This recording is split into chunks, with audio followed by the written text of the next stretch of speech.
Où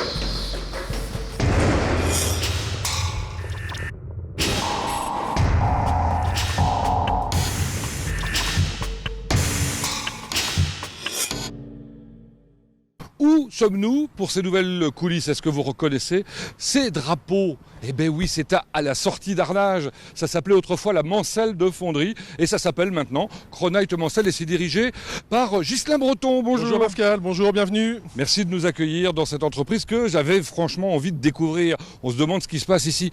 La Mancelle de Fonderie, c'était bien son premier nom. La Mancelle de Fonderie, alors, la fonderie Amédée Bollé au départ, puisque c'est issu d'une famille industrielle, de la famille Bollé, industrielle sartois, qui avait fondé sa fonderie dans les années 1880 en centre-ville du Mans. Voilà, et qui a déménagé quand? Qui a déménagé dans les années 60, 1960. Oui, ça fait quelques années maintenant. Voilà, ça fait quelques années qu'ils sont implantés à Arnage. Bon, voilà. depuis, l'entreprise a connu un certain nombre d'évolutions. Voilà, dont la toute dernière, toute récente, puisque Kronite Mancelle fait partie d'un groupe, Kronite, qui a pris son indépendance en octobre 2018. Voilà. Donc nous sommes autonomes depuis très peu de temps. Donc c'est plus souple, plus réactif, plus efficace. Plus proche de ses clients. Bon, on peut dire que le groupe rayonne dans le monde entier, clairement. Oui, alors Kronite Mancelle fait partie du groupe Kronite qui a plusieurs usines dans le monde entier, en Chine, au Mexique, en Angleterre, qui fait vraiment partie d'un tissu industriel complet pour être le leader mondial du traitement thermique et des pièces en alliage acier réfractaire. C'est ce qu'on va découvrir là, avec des gens au fort savoir, aux fortes compétences. Hein. Exactement, mais compétences malheureusement qui s'estompent au fur et à mesure des années. Bon, on va essayer de remédier à tout ça, mais on va d'abord découvrir. Je vais voir qui d'abord. Le bureau d'études et le service commercial. Ok.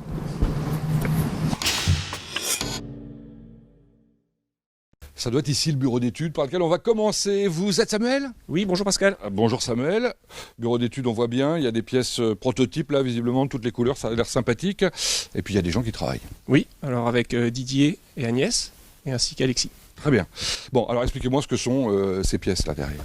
Alors ce sont des supports de traitement thermique qui sont utilisés dans l'industrie automobile et aéronautique.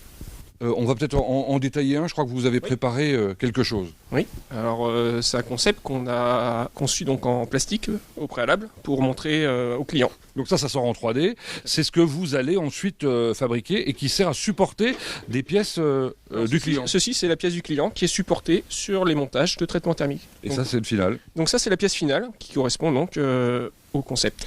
Qu'est-ce qu'elle a de particulier? Elle est fabriquée en matériaux nickel-chrome. Donc, qui servent à être utilisés à très haute température, entre 900 et 1200 degrés. Alors, je crois savoir que vous êtes même leader dans un certain domaine, c'est quoi? Dans les outillages de traitement thermique. D'accord, d'une manière générale. Tout à fait, dans le monde. Parfait, dans le monde, parce que vous avez plusieurs usines et plusieurs bureaux d'études. Oui, en Angleterre, au Mexique et en Chine. Vous travaillez principalement? Pour l'Asie, je suis chargé d'affaires en Asie. Et vous faites travailler même des usines en Asie? Principalement mon usine chinoise, oui. Ah, d'accord, parfait. Et Agnès qui est en face de moi, elle fait travailler tout le monde aussi? Ah oui, elle travaille au commercial et... On va aller la rencontrer pour nous raconter la suite de l'histoire. Merci Samuel. Allons voir Agnès donc. Bonjour Agnès. Bonjour Pascal. Bonjour Didier. Bonjour Pascal.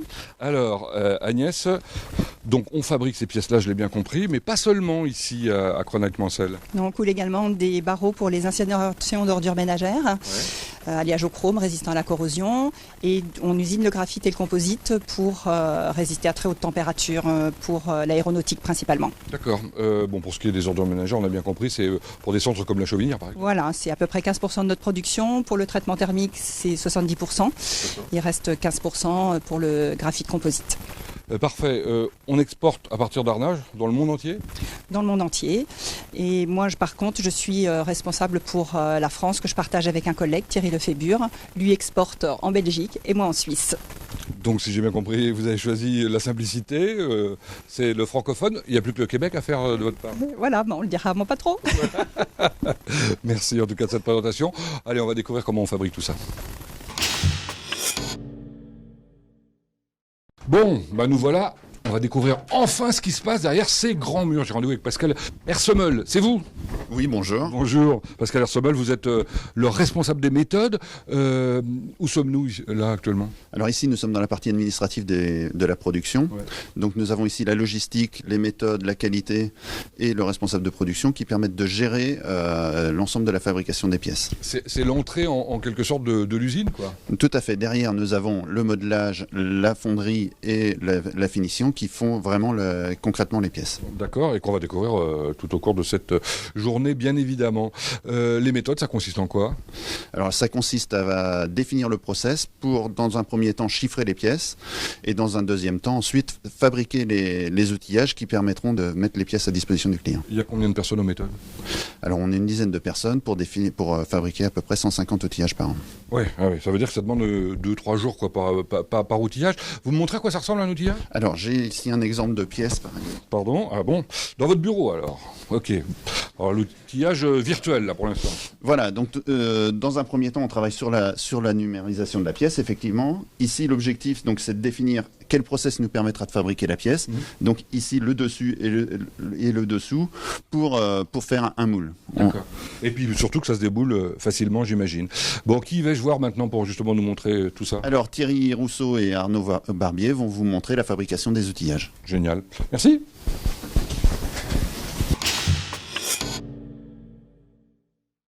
J'ai mis le casque pour aller à la rencontre d'Arnaud. Je pense que c'est lui. Bonjour. Bonjour. Vous êtes Arnaud? Oui. Bon.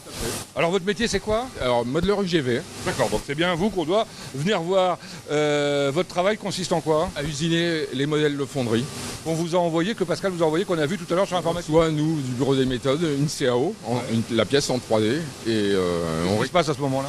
et nous, on crée un parcours d'usinage avec un logiciel de FAO.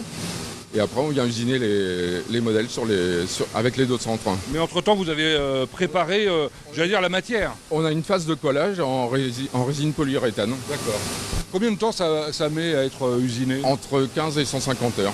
Waouh 150 heures, vous pouvez partir en vacances? Non, on lance pas 150 heures d'usinage d'une seule traite. On morcelle par journée.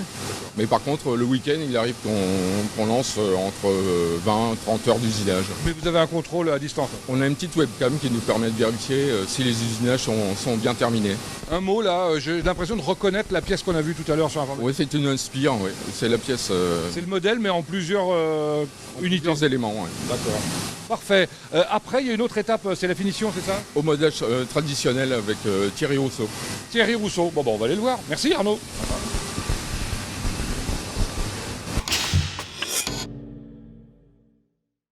Bon, ça doit être ici l'atelier. J'ai traversé pas toute l'usine, mais presque pour venir à la rencontre de... Alors, c'est vous Thierry ou pas? C'est moi Thierry. Quelle chance, vous étiez en première position. Alors Thierry, vous êtes le responsable de cet atelier? Voilà, du modelage traditionnel. Modelage traditionnel, ça veut dire quoi? Manuel? Manuel. Manuel. Alors qu'est-ce qu'on fait ici? Ici, en fait, on reçoit les outillages de l'UGV, de chez Arnaud, et on va les adapter pour les mettre sur les machines. Donc on ponce toutes les petites imperfections qui a pu se passer sur les machines. Les coulages, on m'a dit? Les coulages, les cols. On fait le marquage avec le nouveau logo de la Mancel. Ah oui, comme ça on sait ad vitam aeternam que ça vient d'ici. Voilà, et ça laisse une traçabilité pour nos clients. Très bien. C'est quoi ça? C'est par là que passe... C'est la descente de coulée qu'on appelle, et le métal va descendre par là pour remplir le moule. Et ça donne donc une pièce qui est exactement celle-là en fait. C'est exactement celle-là. Ah bah vous l'avez en vrai? Je l'ai en vrai. Bon, très bien. Et en fait, ça c'est d'après cet outil-là, on sort des pièces comme ça. D'accord. Bon, donc j'ai bien compris, vous travaillez à partir de ce qui a été fait avant. Mais ça vous arrive aussi d'en fabriquer vous-même ou de travailler manuellement? Oui. D'ailleurs, je peux vous faire voir Jean-Jacques qui travaille sur un outillage. D'accord. C'est lui Jean-Jacques. Jean-Jacques, c'est lui. Bonjour. Donc lui, c'est le MacGyver. Ah carrément? En fait, il restaure. Là, vous voyez une plaque qui a été cassée au niveau du moulage. Ouais. Et en fait, il a fait bas négatif et il va remettre cette pièce ici pour recouler le manque. Il fait une sorte de rustine, quoi. Une rustine. Mais avec beaucoup d'imagination, effectivement. Donc lui, c'est MacGyver. Et alors là-bas... Là-bas, c'est l'artiste qui a des mains de fée. Ah carrément, un artiste, un MacGyver. Et vous alors? Et le chef. Il en faut des chefs. Bon, je vais voir qui en fonderie maintenant. Après, c'est Ludovic Devez, que vous allez voir, le responsable fonderie. Bon, on va voir comment ça marche tout ça. D'accord? Ah ben voilà, des moules, il y en a même des bleus, il y en a partout ici, c'est impressionnant. Ben, on est juste à côté de la fonderie, je pense que c'est lui. Ludovic, bonjour. Bonjour. Vous êtes Ludovic, je vous ai fait peur. Hein. Un peu, ouais. Qu'est-ce que vous étiez en train de faire? J'ai surpris. J'étais en train de contrôler la plaque parce que le modelage vient de nous la donner et on va la prendre en production en début d'après-midi. Alors je vérifie si elle est conforme. Très bien. Bon, alors vous êtes le responsable hein, de l'atelier là. Vous pouvez nous le décrire? Ouais. Alors nous ici dans l'atelier on a 5 chantiers de moulage. Ouais. On a 3 chantiers de machines à secousse pression. On a un chantier moulage main et un chantier où on vient empiler des piles pour faire des segments moteurs pour nos voisins SAB. Bon, c'est un peu plus complexe que ce que j'imaginais. Il y a combien de personnes qui travaillent ici? Alors ici on est à peu près 35-37, on travaille en 2-8, alors le personnel est réparti en 2 équipes bien sûr. On voit qu'il y a des gens jeunes, des moins jeunes. Comment on est formé? Alors pour être formé, les nouveaux arrivent, on les met avec des tuteurs. D'accord. Il y a un tuteur à chaque machine qui a l'expérience et il reste avec lui pendant le temps qu'il faut. Ça dépend 1 mois ou ça dépend les chantiers. Chantier moulage main c'est un peu plus compliqué. Alors voilà, ils sont... Très bien. On va découvrir les métiers justement. On commence par quoi? On va commencer par le chantier de moulage secousse pression, la flex. Profitons du fait que la machine ne fonctionne pas pour passer à côté. Comment il s'appelle celui qu'on va rencontrer? C'est Tony Gas. Bon, visiblement il est en train de régler les choses. Pardon, vous êtes Tony? Oui, c'est moi, bonjour. Bonjour. Alors votre métier ici c'est quoi? Animateur d'équipe autonome de production. Parfait. Et alors vous êtes là pour nous parler du moulage. C'est ça qu'on fait avec cette machine. Hein. Voilà, une machine semi-automatique avec membrane siliconée qui prend plus de forme du modèle. Bon, ça c'est le dernier investissement. Voilà. Bon, expliquez-nous d'abord la technique du moulage, c'est quoi? On prend deux châssis qu'on va regrouper, un dessous, un dessus. Donc si je peux vous montrer. Avec la pièce qu'on a vue tout à l'heure. Voilà, le plaque modèle, on a un dessous. Et la particularité avec le dessus, c'est que là, si vous voyez, on va pouvoir y mettre un tube pour pouvoir y glisser le métal dedans. Très bien. Et alors là, quand vous préparez, vous mettez du sable entre les deux. Voilà, on met un sable de contact sur la pièce. D'accord. Enfin, pour la sonde qui n'est pas encore la pièce, mais sur le modèle, pour donner une belle peau de pièce. D'accord. Et après? Après, on finit de remplir notre châssis avec du sable de bourrage. Un peu moins onéreux, moins riche, quoi. Et puis on peut faire la coulée ensuite. Voilà, donc le couleur arrive et bien coulé. C'est génial. Voilà. Bon, merci beaucoup. Ils n'ont pas le même équipement à côté. Hein. Oui, c'est pas du tout la même chose. Secousse pression là-bas, tout manuel. Ouais, on veut sur un truc un peu confortable, quoi. Voilà, c'est ça. On peut dire ça. Bon, très bien. Merci. Allez, on va plus loin. Tony vient de parler d'une équipe autonome de production, c'est quoi? On est passé en équipe autonome de production. En fait, c'est vraiment pour rendre les gens plus autonomes. On les accompagne pour les monter en compétences et en polyvalence. Et du coup, on gagne en réactivité, en flexibilité. D'accord. C'est bon ici? Ah oui, c'est chaud, effectivement. Ça, c'est pratique, ça fait une usine qui est toujours chauffée. Hein. Oui, c'est chaud, mais je vous dis, c'est un petit peu plus compliqué l'été, quoi. J'imagine. Alors, qui est-ce qu'on va rencontrer maintenant? On va rencontrer Guillaume, le fondeur. Ah, très bien. Bah voilà. C'est lui, non? C'est lui. Bon, très bien. Bonjour, Guillaume. Bonjour. Et vous êtes? Andy. Andy, bonjour. Alors, vous allez nous expliquer ce que c'est que la fusion, parce que c'est ici que ça se passe. Hein. Tout à fait.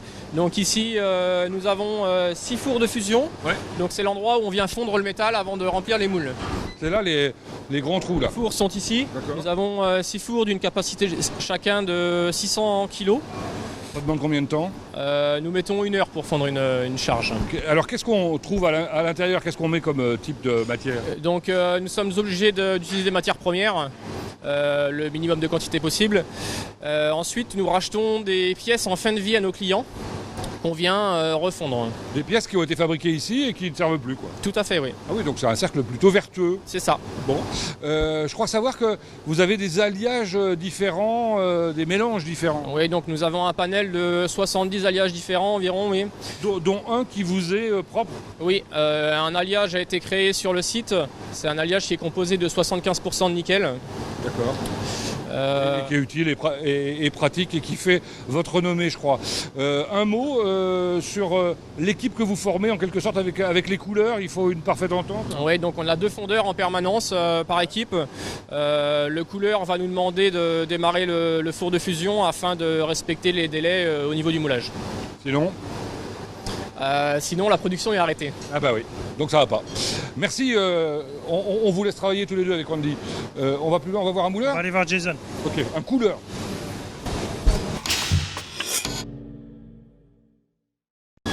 Découverte du dernier poste, c'est celui Le poste de couleur. couleur. Le couleur est ici. D'accord. On va rencontrer Jason.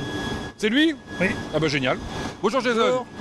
Alors vous êtes couleur. Oui, c'est ça. Depuis combien de temps? Depuis bientôt 3 ans. Qu'est-ce que vous faisiez avant? J'étais maçon coffreur. Maçon coffreur, donc vous faisiez du coulage aussi alors? Oui, de béton. C'est pas tout à fait la même chose? C'est pas tout à fait la même chose, non. Bon, ça consiste en quoi votre travail précisément ici? Ça consiste qu'en fait le matin j'arrive, je fais le tour des machines, je prends les bons. Ouais. Et avec différents alliages, je calcule le nombre de moules et l'alliage. Et ensuite je demande à mes chargeurs de charger les moules au nombre de kilos que j'ai décidé. Ah oui, donc il faut pas se tromper, il faut être sacrément organisé si je comprends bien. Ah oui, il y a de l'organisation. Et vous trompez jamais? Si, ça arrive. D'accord, comment ça se passe alors? Ça modifie la journée. Et on refait? Et on recommence. Évidemment. Bon, ça vous plaît? Oui, ça me plaît, ouais. C'est un beau métier. Eh ben super, merci beaucoup. Merci. C'est ainsi que je termine la visite de cette partie de l'usine. Alors pour finir, les pièces une fois coulées sont décochées et on les envoie après dans le AP finition. Ce qu'on appelle le parachèvement. C'est ça. Je vais aller découvrir ça. Merci. Je vous remercie. Bonne journée. Merci, au revoir. Bon, je suis dans l'autre bâtiment avec Freddy Dumont, bonjour. Bonjour. Alors vous êtes l'animateur du parachèvement. Oui, c'est ça. Je suis animateur du parachèvement. Il y a combien de personnes qui travaillent ici? On est une quinzaine. Alors parachèvement, ça veut dire quoi? Finition? Ouais, c'est ça, atelier de finition. Ouais. Bon, une fois que la pièce est sortie de là-bas, elle est dans du sable, hein, c'est ça hein? Oui, elle est remplie de sable. Donc là, on voit l'opérateur mettre le panier dans la grenailleuse. Donc son but, c'est de nettoyer les pièces. Oui, c'est-à-dire que ça enlève tout le sable, que ce soit propre. Voilà, on enlève le sable qu'il y a sur les pièces. Qu'est-ce qui se passe après? Alors une fois que les pièces sont nettoyées, ça passe à la coupe. D'accord. Donc soit au robot, ou soit à la coupe 500. Ouais, le robot qu'on va découvrir plus en détail tout à l'heure, soit là avec le monsieur qui est drôlement équipé. C'est quoi ton équipement? Alors il est équipé d'une cagoule et d'un moteur à filtre. D'accord. Pour récupérer toutes les poussières. Oui, pour le protéger. Ensuite, je vois qu'il y a plein de cabines différentes. Il y a des personnes qui travaillent dedans. Qu'est-ce qu'elles font? Donc il y a une cabine de soudure pour réparer les défauts bruts. Après ça, c'est une fixe pour faire les dents. Il y a la grosse meule et puis il y a les opérations de table. Ok, alors les opérations de table qui sont un peu plus confortables aujourd'hui qu'hier, non? Ouais, tout à fait. Donc on a investi sur des tables élévatrices. D'accord. Donc pour régler la hauteur pour régler la hauteur tout simplement quoi. J'ai aperçu aussi des tablettes tactiles. Alors c'est des tablettes tactiles, donc avant les opérateurs faisaient leur prod sur des feuilles, donc maintenant ils viendront faire leur prod sur des tablettes tactiles. C'est bien plus simple quoi. Très bien. Bon je crois qu'on a fait le tour du parachèvement ou presque. Il y a le robot qu'il va quand même aller voir. Merci. De rien. Au revoir. Bon, ce robot, on va enfin le découvrir. On est à l'intérieur d'une cellule bien fermée, et le voici. C'est Alexis Bélanger, bonjour. Bonjour Pascal. Enfin, c'est pas tout à fait vous, le robot, il est derrière. Il y a un nom ou pas? Non, il s'appelle Kuka vu que c'est la marque, mais c'est tout. Alors c'est vous qui le programmez, ce robot, qui vient en appui aux personnes qui sont juste de l'autre côté là. Tout à fait, donc le travail du robot, c'est de libérer de la charge de travail aux opérateurs et de les aider, donc ça permet de réduire tout ce qui est accident du travail. Et maladies professionnelles, TMS. Ouais. Alors notamment pour les pièces les plus lourdes, parce que le robot est capable de soulever très lourd. C'est ça, les pièces les plus lourdes, donc c'est souvent les plus difficiles à couper, donc on essaye un maximum de passer ces pièces-là au robot. C'est son métier, il découpe avec les outils qui sont de chaque côté. C'est ça, donc son rôle, il prend la pièce et ensuite il les emmène vers les différents outils qu'il a à sa disposition. Et à la fin, il les dépose sur une palette pour qu'ils soient récupérés par les opérateurs. Et c'est tout prêt, c'est terminé. C'est ça. Mais avant, vous avez fait tout un travail, grâce notamment à ce scanner qui est sur la barre que je vois là-dessus. Oui, donc ce scanner, il permet de comparer les modèles 3D qu'on a de la pièce avec le scan laser qu'il fait par pièce. Ensuite, il envoie des coordonnées au robot pour récupérer cette pièce. Bon, vous n'avez pas tout compris, c'est pas grave, l'important c'est que ça marche. Mais en tout cas, c'est bravo. Merci Alexis. Merci à toi. On va plus loin? Alors, nous voici maintenant dans un bâtiment qui est un peu à l'extérieur des autres et pour cause, il est assez différent. C'est avec Mickaël que j'ai rendez-vous. Bonjour. Bonjour. On m'a dit qu'il fallait que je vienne là absolument parce que vous êtes dans un atelier qui n'a rien à voir avec ce qu'il y a à côté. Rien à voir. Qu'est-ce qu'on fait ici? On usine du graphite. Alors, le rapport, c'est simplement que le graphite, c'est aussi utilisé dans les fours? Dans les fours de traitement thermique, ouais. Pour faire quoi? En fait, on vient former la structure interne d'un four de traitement thermique. Les pièces qu'on voit là, que vous avez fait en graphite, Voilà, c'est une structure? Toutes les pièces se montent entre elles. En fait, on peut voir une pièce de tournage qui se monte avec les unes aux autres. Et en fait, on vient former toute la structure interne. Alors quel intérêt d'utiliser du graphite? En fait, c'est comme si on utilisait du cuivre, sauf que là, c'est du graphite et ça ne va pas se déformer. D'accord, alors c'est conducteur, pour la chaleur, il n'y a pas de problème. C'est tout rouge quand même. Voilà, c'est tout rouge, ouais. J'imagine. Bon, très bien. Et vous faites ça depuis combien de temps? 30 ans. Ah ouais. Ah, donc vous êtes vraiment des spécialistes, quoi. C'est ça, ouais. Incontestablement. Bon, ça se passe bien? Très bien. Parfait. Je vais aller voir d'autres originaux de la maison. C'est l'usinage interne, on m'a expliqué. C'est où? C'est un peu plus loin à gauche. Merci, Mickaël. Ah, merci. Au revoir.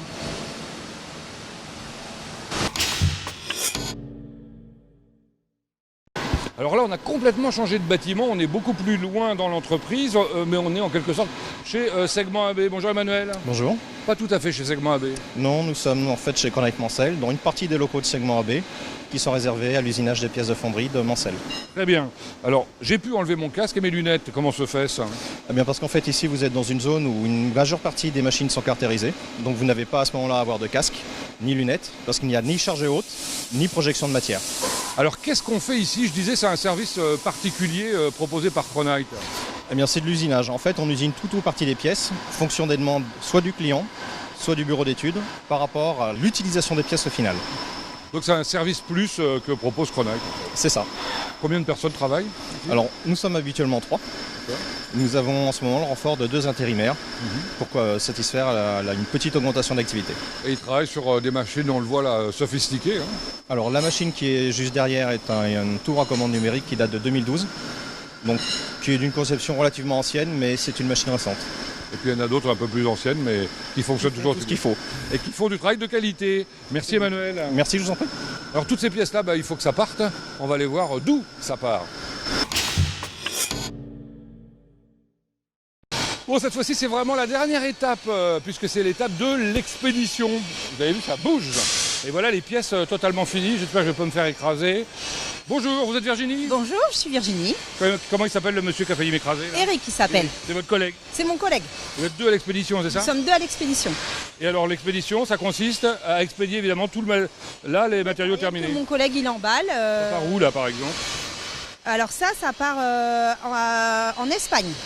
Très bien. Et ça part comme ça dans plein de pays en Europe? Oui. Ouais. L'Allemagne, l'Angleterre, la Pologne, la République tchèque. Oui. Et pardon, oui, on l'embête là, il a un travail à faire. Et c'est vous qui commandez tous les camions? C'est moi qui commande tous les camions. Combien?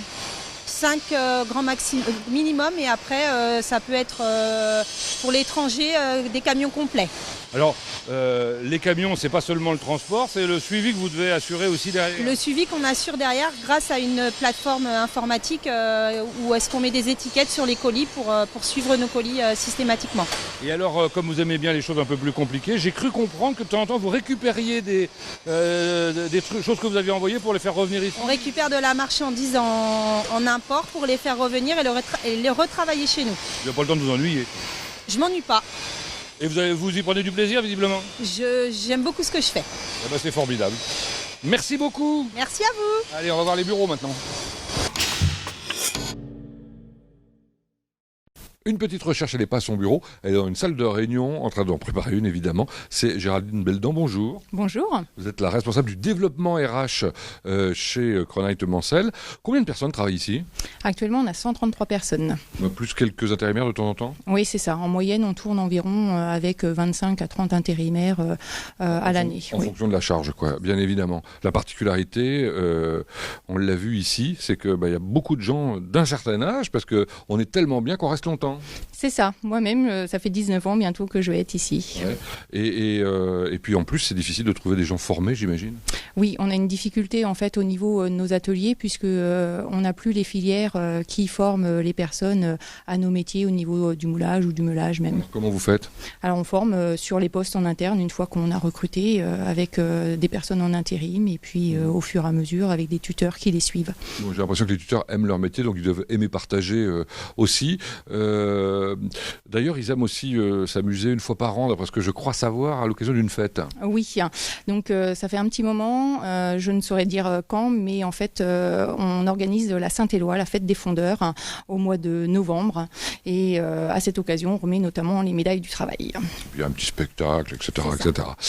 Pour terminer, si des gens ont découvert un métier merveilleux en regardant l'émission et qu'ils ont envie de le faire, ils peuvent venir vous voir ? Ah oui, tout à fait. Ils peuvent déposer un CV au niveau de l'accueil ou directement sur notre site. Il y a tout ce qu'il faut.